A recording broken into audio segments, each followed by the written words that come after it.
মহিলার সাথে ওরা প্রতারিত করছে, সোনা নিয়ে গেছে, পিতল সোনা দিয়ে টাকা পয়সা অনেক লুট করছে।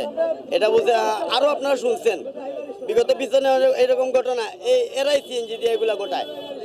ট্রিপল লাইনে কল দিচ্ছে একজন ভদ্রলোকে যে তার গাড়ি মানুষে আটকাইছে।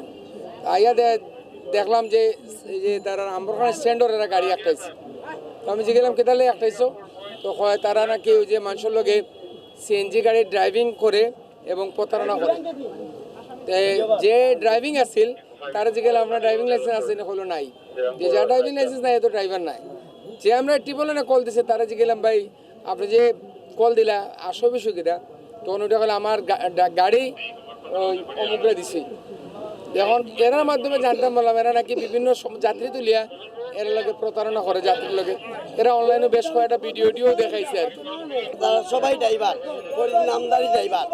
তারা হলে গিয়ে সোনা সিএনজি নামদারি ড্রাইভার, এরা হলে কি সোনা পিতল ব্যবসায়ীর সদস্য চক্র তারা, বুঝছেন নি?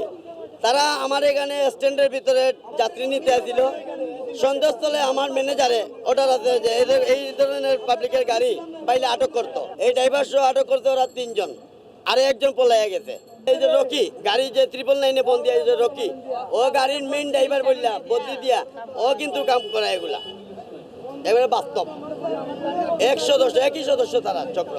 এখন আপাতত এরা শ্রমিক সংগঠনে তুলিয়া দিছে। আমরা যাচাই বাছাই করবো, আমরা কর্তৃপক্ষ আসন যাচাই বাছাই করার পরে দেখা যাইব।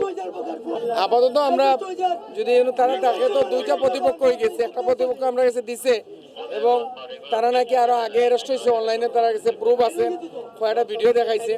আমরা নিয়ে যাই, যাচাই বাছাই করি, পরবর্তীতে সংশ্লিষ্ট অপরাধ সাপেক্ষে ঊর্ধ্বতন কর্তৃপক্ষের সাথে আলোচনা করিয়া ব্যবস্থা নেওয়া হইব।